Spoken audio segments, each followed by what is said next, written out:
Check out shares of Apple this morning. The company beating expectations of both the top and bottom line. That's thanks to stronger than expected iPhone sales. Apple predicting tariffs are going to cost the company about $900 million. That's in the current quarter, and that's if nothing changes. Joining us right now is one of the analysts who was on that call, David Voigt. He's UBS's IT hardware analyst. So curious what you made of the call, what you made of the cost of tariffs, and how you can even try to extrapolate out what might happen throughout the rest of the year, given that it sounds like Tim Cook's not sure he can. Yeah, good morning, Andrew, and thanks for having us.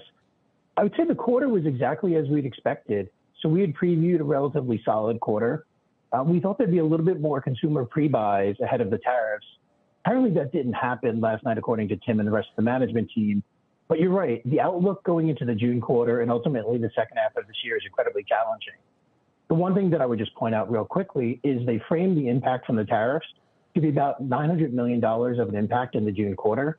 So effectively, that's about a 5-cent hit to EPS. So the outlook is a little bit weaker than we had expected.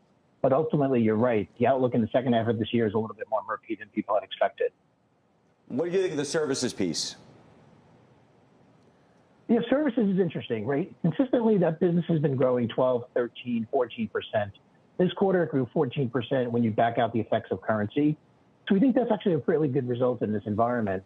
The challenge, though, is the company refrained from giving an outlook for the June quarter. They normally give you a framework to think about how fast that business will grow.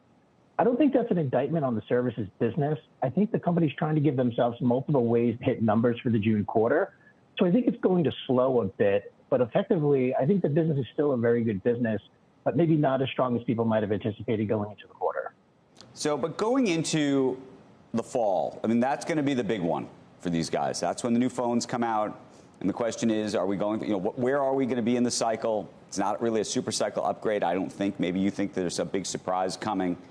But how do you see that all playing itself out against the backdrop of the tariffs? So we've been pretty consistent for the better part of the last year. We don't think there's a super cycle. We've written about this extensively. Our consumer checks, our supply chain checks point to a relatively flat iPhone environment in the fall. We think the 17 is going to be very similar to the 16. There's one feature change, one device we think will be thinner than the rest. Right. But effectively, that doesn't really change, we think, the outlook for the iPhone in the fall. So again, no super cycle. Things just keep getting pushed further and further to the right. What about the one downside would be obviously consumers. Right, but what about the AI piece of it? With tariffs? Because they sold the last phone on the idea that there was going to be all of these new AI features, some of which they've introduced. Frankly, I don't even think all of them have ultimately made their way into the phone yet. At the same time, you have Google, which is, I think, much farther ahead in AI land. Is there a day at which you think that the Apple ecosystem and especially the U.S. consumer, on an AI perspective, would ever say, "Okay, I'm actually going over here"? I think there's two issues. One, you need to develop a community to come up with an app that people really want to use pretty extensively, much like a ChatGPT. The second issue is really this is going to be on device.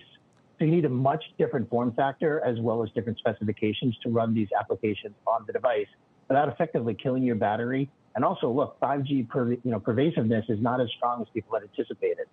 So we don't think it's this year. We're hopeful that when we get into the WWDC conference next year, so we're talking 2026, that we have a more robust solution. But near term, we don't think it's going to be a driver of iPhone demand.